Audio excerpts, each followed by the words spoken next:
Europe के बड़े बड़े जनरल्स उसके रक्स में मदहोश होकर अपने राज खोल दिया करते थे। वो नाचती थी तो जंगें छिड़ जाती। उसके घुंघरू की आवाजें गोलियों की तरह गरजती। कहा जाता था वो एक हसीन औरत के भेस में नागिन थी, एक ऐसी नागिन जिसका डसा पानी भी ना मांगे। औरत चीज ही ऐसी है, बड़ी बड़ी सल्तनतें भी उसके वार से बच नहीं सकती। लोग असलहे के दम पर जंगें जीतते थे और वो अपनी मासूम मुस्कुराहट, लचकदार कमर और दिल फरेब अदाओं से बड़े बड़े फौजी अफसरों को अपना दीवाना बनाकर जीती हुई बाजी भी हरा देती। 15 अक्टूबर 1970 पेरिस की एक सर्द सुबह 12 फौजी सिपाही अपनी राइफल्स थामे एक औरत के सामने खड़े थे। एक फौजी बोला, तुम पर हजारों फ्रेंच सिपाहियों के कत्ल का इल्जाम है। वो खामोश रहे, चेहरे पर एक बामानी हंसी और आंखों में बहादुरी। ऑफिसर ने आखिरी मर्तबा पूछा, क्या तुम आंखों पर पट्टी बंधवाना चाहती हो? मगर उसने मुस्कुराकर इनकार कर दिया। वो उन सिपाहियों की आंखों में इस तरह देख रही थी जैसे मौत उसके लिए कोई नई चीज ना हो। कुछ लम्हों बाद हुक्म दिया गया और एक साथ 12 सिपाहियों ने उस निहत्ती औरत पर फायर खोला। गोलियों की आवाजें गूंजी और जमीन पर गिरने वाली वो औरत कोई आम मुजरिम नहीं थी, वो थी द मदर ऑफ स्पाइस, एक ऐसी खुफिया एजेंट जिसने 2 ममालिक के हजारों फौजी मौत के घाट उतारे। ये कहानी है मार्गरेटा गेर्ट्रूइडा ज़ेले की।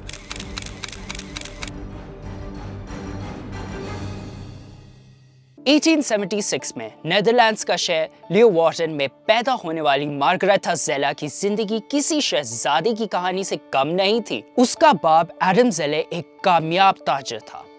घर में पैसों की कमी नहीं थी, खूबसूरत कपड़े, अच्छी तालीम और ऐशो आराम। मार्गरेटा को बचपन में वो सब कुछ मिला जो उस दौर की अक्सर लड़कियों के लिए सिर्फ एक ख्वाब था।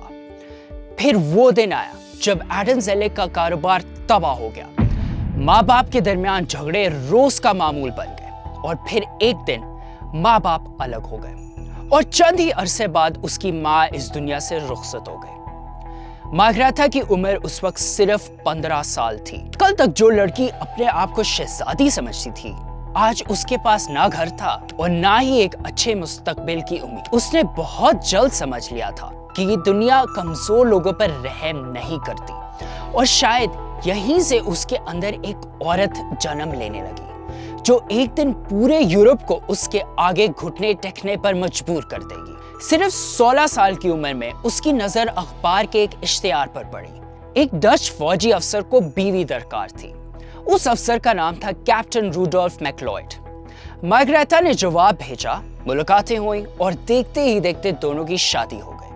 उसने समझा था कि शायद उसे सहारा मिल गया है, मगर हकीकत में वो अपनी जिंदगी के सबसे अंधेरे दौर में कदम रख चुकी थी। शादी के बाद वो अपने शौहर के साथ इंडोनेशिया चली गई। इंडोनेशिया की रंगों से भरी तहजीब, पुरस्कार रस्में और मशरक़ी रक्स उसे अपनी तरफ खींचने लगी। लेकिन घर के अंदर कहानी बिल्कुल मुख्तलिफ थी। रूडोल्फ शराबी था, बदगुमान था और अक्सर मार्गरेटा पर तशद्दुद करता था। उनके रिश्ते में मोहब्बत की जगह नफरत ने ले, लेकिन उस पर अभी एक और जुल्म टूटना बाकी था। उसका छोटा बेटा पुरस्कार हालत में मर गया और मार्गरेटा के दिल का आखिरी सुकून भी छिन गया। और इसी दर्द ने उसे वो फैसला करने पर मजबूर कर दिया जिसने मार्गरेटा ज़ेला को हमेशा के लिए तारीख का हिस्सा बना दिया। उसने अपने शौहर, अपने घर, अपना मुल्क और पुरानी जिंदगी छोड़कर पेरिस का रुख किया।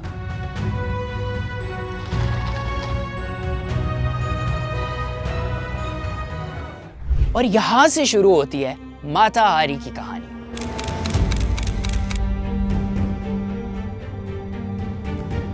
पेरिस, जहां हर रात एक नया अफसाना लिखा जाता था और हर अफसाने के पीछे किसी ना किसी का गिरता हुआ किरदार होता।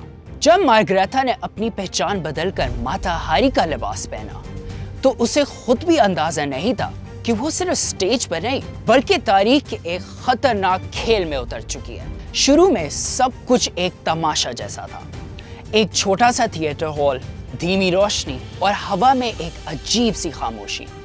फिर पर्दा उठा और एक औरत सामने आती है, चमकते हुए जेवर, जिस्म को मजीद दिलकश बनाता फहाश लिबास और आंखों में एक अजीब सी कशिश, जैसे वो किसी और ही दुनिया से आई हो। म्यूजिक बजता है और माता हैरी नाचना शुरू करती है। हॉल में एक अजीब सी खामोशी छा जाती है। लोग समझ नहीं पा रहे थे कि ये डांस है या कोई पुराना भूला हुआ रिचुअल। उसके रक्स में ईस्ट की खुशबू थी और वेस्ट का जुनून, और ये कॉम्बिनेशन पेरिस के लिए एक नशा बन गया। अगले कुछ ही हफ्तों में वो सिर्फ डांसर नहीं रही थी, वो एक फैंटेसी बन चुकी थी।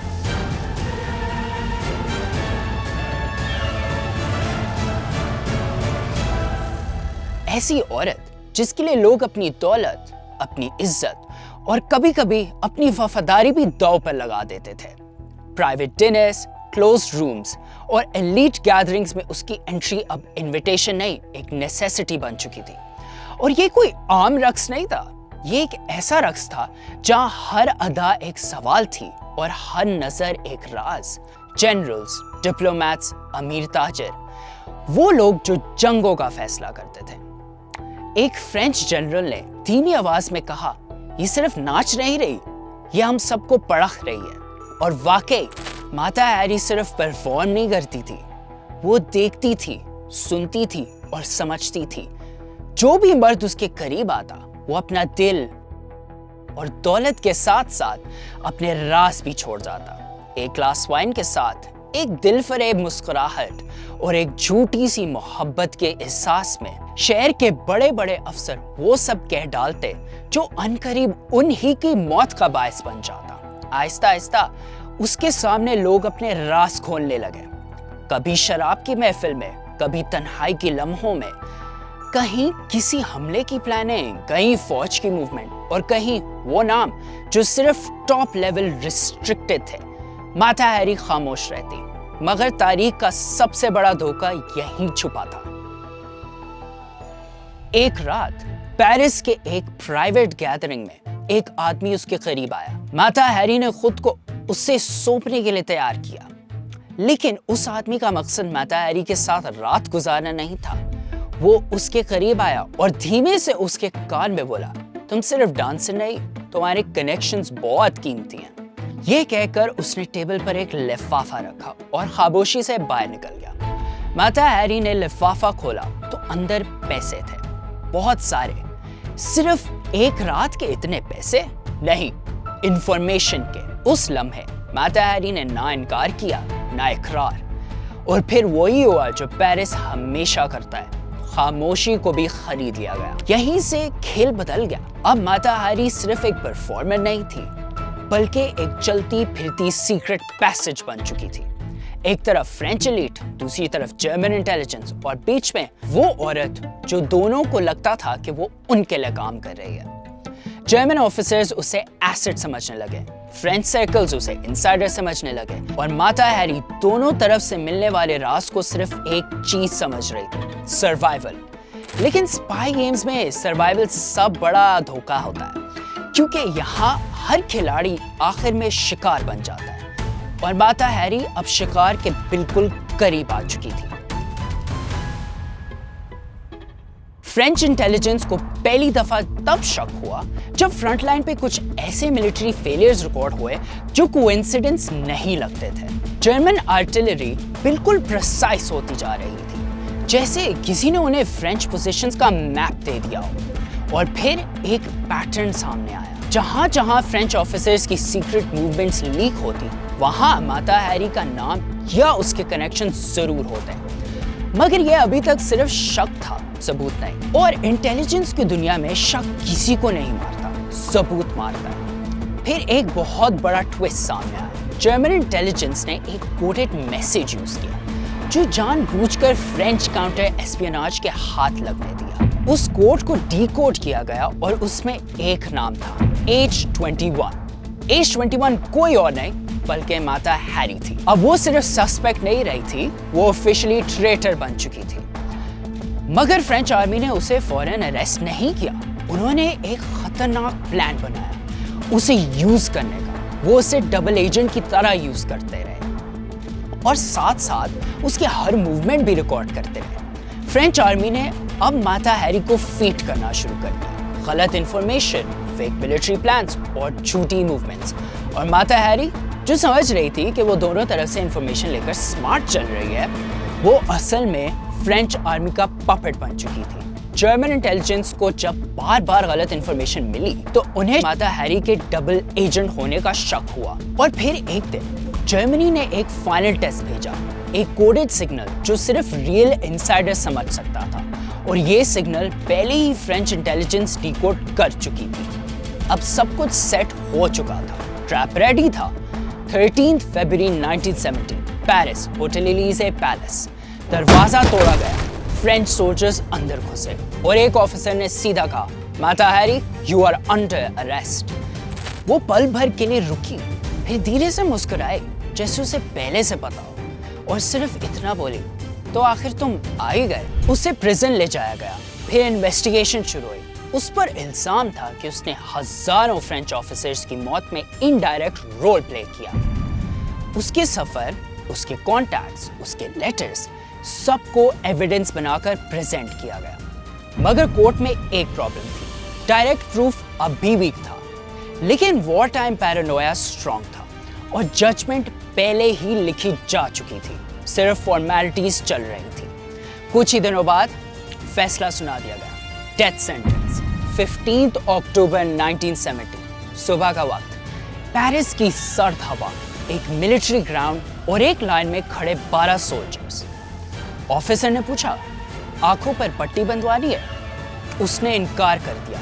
वो बिना पट्टी के खड़ी रही, सीधा उन राइफल्स की तरफ देखते हुए जैसे मौत उससे पहले ही हार चुकी हो। कमांडर ने हाथ उठाया और 1 सेकंड की खामोशी के बाद हुक्म दिया, फायर। एक साथ 12 बंदूकों से गोलियों की आवाज गूंजी और अगले ही लम्हे माता हैरी जमीन पर गिर चुकी थी।